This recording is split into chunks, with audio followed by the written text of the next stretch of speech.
शादी तो गई दूर रहो, तो साधु साई भाषा है। साधु साई में हमारे यहाँ बाबा जी कौशल्या दास जी थे, उनके आश्रम पे भंडारा था। बोले साग काट लो, काटने शब्द से ही चिढ़ गए और जितनी सब्जी थी वो काटी हुई वो बार पर डलवा दी। बोले कटता तो बकरा है, मुर्गा है, यह तो सुधरता है, मनिया होता है। साधु साई में बड़े नियम है, शब्दों का भी बड़ा उपयोग सोच समझ के करना पड़ता है। 12 साल रहे संतों की टोली, तब आवे एक ही बोली। संतों के साथ रहोगे तो 12 साल में तो केवल बोली आएगी। संतों के साथ कैसे बोला जाता है, आड़ू भाषा से कैसे बोल लो, प्रेम से बोलो।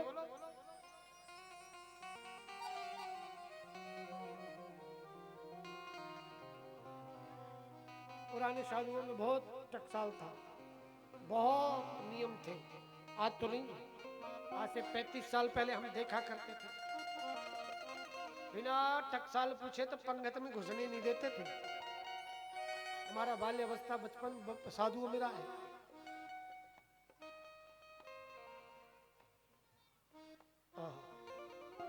भीष्म पितामह बोले कन्हैया जरा मुझे वो वाली रूप माधुरी अब मैं जाना चाहता हूँ।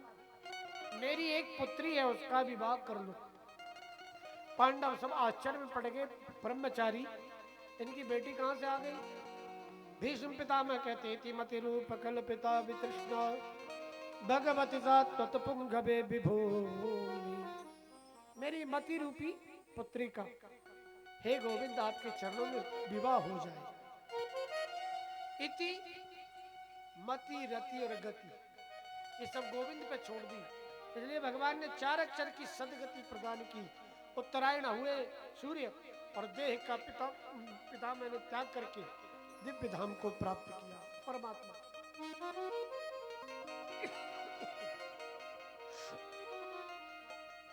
उसके बाद पांडवों ने पितामह का श्राद्ध आदि किए, कर्म किया। सब लोगों के श्राद्ध तर्पण आदि कर्म किए। राजगद्दी बड़ी आराम से संभाले, खूब आनंद था। एक दिन धृतराष्ट्र की खूब सत्सुरसा सेवा करते थे गांधारी की। विदुर जी आए और विदुर जी ने कहा तुझे शर्म नहीं आती? जिन पांडवों के साथ तू जिंदगी भर अन्याय करता रहा, आज उन्हीं के टुकड़ों पे पड़ रहा है। भीमा पवर्जितम विड्डम मां दत्ते गृह पालवत अहो मई जिजीवसा। तुम्हारी जीने की इच्छा होती है, सुख ऐश्वर्य के, तो ले गए वन में मैत्रेय मुनि के आश्रम में धृतराष्ट्र। वहां सत्संग किए, वानप्रस्थी जीवन जिए। एक दिन जंगल में आग लग गई, गांधारी और धृतराष्ट्र उसी में जल के देह त्याग किए। इधर भगवान द्वारकाधीश जाने की कह रहे, माता कुंती ने प्रार्थना की। भगवान से मांगा क्या कि विपदा संतुषः शश्वत तत्र तत्र जगद गुरु। हे गोविंद मुझे देना तो दुख दे दो। कोई दुख चाहता है क्या? कोई दुखी रहना चाहता है क्या? सब सुखी रहना चाहते हो। मगर एक माता ऐसी थी जिसने दुख मांगा, क्योंकि सुख में सुखी होकर के हम परमात्मा को भूल जाते हैं। सुख के माथे सिल पड़े जो हरि का नाम भुलाए, बलिहारी वा दुख की जो पल पल नाम जपाए। वो दुख की बलिहारी है जो भगवान का नाम लिवाए। ऐसे सुख को क्या करेंगे जिसमें परमात्मा को ही भूल जाते हैं। और जिसे आप संपदा चाहते समझते वो संपदा नहीं है। विपदो नैव विपदा संपदो नैव संपदा विपद विस्मरणं विष्णु संपदा नारायणा स्मृति। जिसे हम विपदा समझते वो विपदा नहीं है, जिसे हम संपदा समझते वो संपदा नहीं है। यही देखने का तरीका है। माता कुंती कहती है जो संपदा समझ रहे हो ये संपदा नहीं है, विपदा है। ये परमात्मा से विलग करती है। और वो दुख अच्छा जो परमात्मा की ओर ले जाए। भगवान ने से माता कुंती ने दुख मांगा। क्यों? कि दुख रहेगा जब जब हम पर दुख हुआ। मेरे पुत्रों को लाक्षागृह में जला गया तो गोविंद आपने रक्षा की। लाक्षा दूत क्रीड़ा महाभारत का युद्ध। जब जब हम पर विपदा आई, दुर्वासा मुनि जंगल में पहुंच गए, मेरे पुत्रों को भोजन ना करा पाते। भगवान द्वारिकाधीश आप चावल पा करके दुर्वासा को पेट भर दिए। अगर उस दिन दुर्वासा मेरे पुत्रों को श्राप दे देता तो जगह जगह आपने मेरे पुत्रों की रक्षा की। इसलिए मैं नहीं चाहती, सुखी हो गई, मेरा पुत्र सम्राट हो गया। मैं चाहती हूँ फिर से दुखी रहूं ताकि आप हमारे साथ बने रहो। और आप रहोगे तो आपके सारे ये ऋषि मुनि महात्मा आते हैं, इनकी सेवा शुश्रूषा करने का अपुनर्भवानाम जीवानाम दर्शनम। ये जो आवागमन के मोक्ष से छूटने वाले ये दिव्य आत्मा विमलात्मा महात्मा है, ये आपके दर्शन के लिए आते हैं। जब आप यहाँ रहते हो तो ये सेवा का सौभाग्य हमको भी प्राप्त होता है। इसलिए हम चाहते हैं विपदा। भगवान ने अपने आप को दे दिया। कुछ समय के बाद फिर द्वारिकाधीश पुनः द्वारिका के लिए गए। साथ में अर्जुन भी गया। काफी समय तक जब नहीं कोई सूचना द्वारिका से आई, तब महाराज युधिष्ठिर बड़े चिंतित हुए। गता सप्ताध्वनामासा भीमसेन तवानुजा नायाति कश्च वाहेतो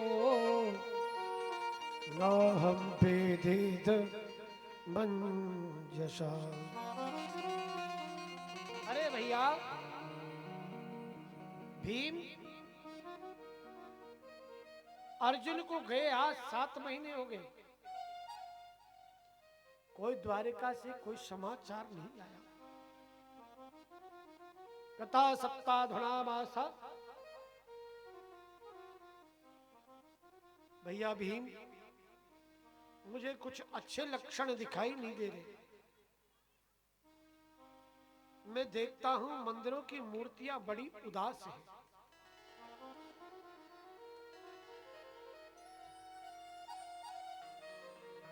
बछड़ी को मैंने, गाय को मैंने बछड़े के दूध पीते देखा।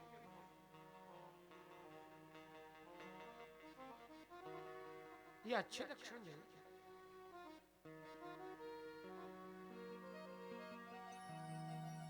भीमसेन बोले, भैया चिंता ना करो, मैं जल्दी कोई समाचार मंगवाता हूं।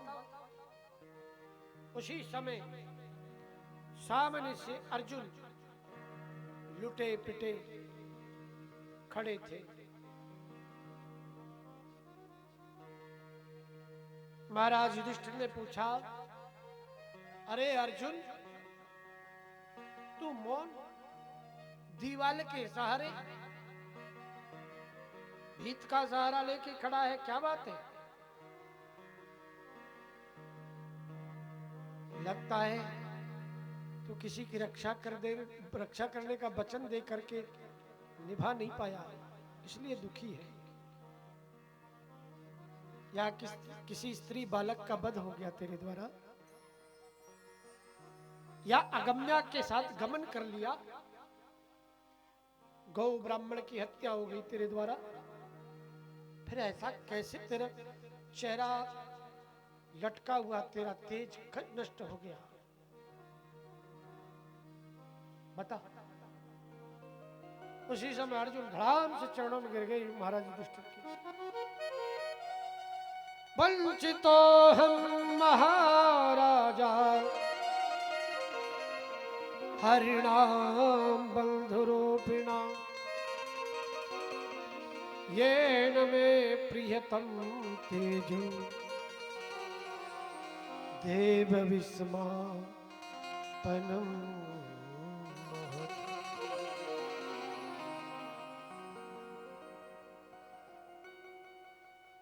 भैया मुझे क्षमा करें,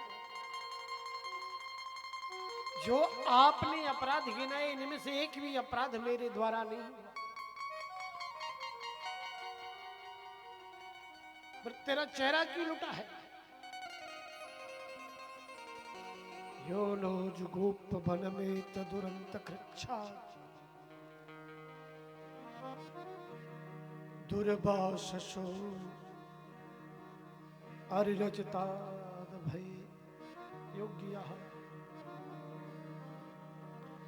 भैया, जिन्होंने दुर्वासा के श्राप लगने से बचाया, जिन्होंने लाक्षा में हमारी रक्षा की,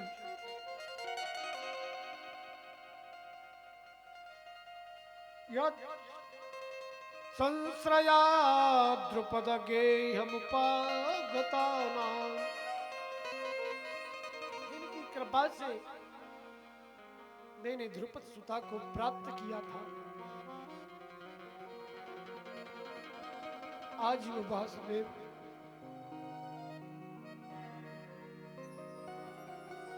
अपनी समस्त लीलाओं का संवरण करके हमें छोड़ करके धराधाम का परित्याग कर गए।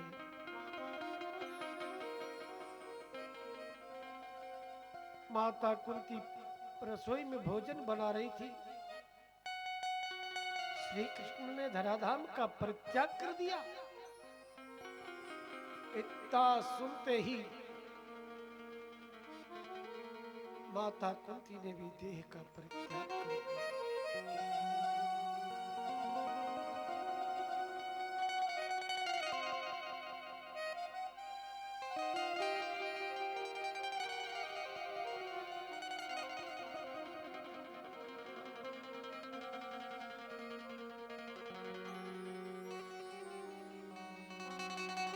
पांडवों ने अपने आप को संभाला।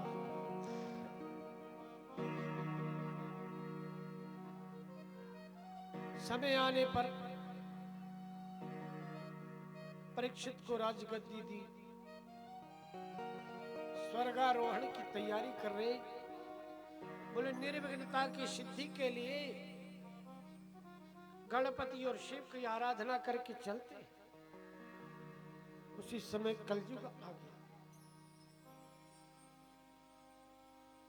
महाराज युधिष्ठिर शिव पूजा के लिए अर्जुन को भेजते हैं कि जा भैया अर्जुन पुष्प लेके आ। अर्जुन जाता है, एक चौराहे पर कलयुग खड़ा मिलता है। बोले भाई कहां जा रहे हो? बोले पुष्प लेने। बोले इधर बगीचे में नहीं है, उधर चले जाओ। जिधर अर्जुन जाना चाहते थे उस दिशा के विपरीत भेज दिया। जब अर्जुन को ना आया देखा, नकुल को भेजा। काफी देर हो गई, विलंब हो रहा है।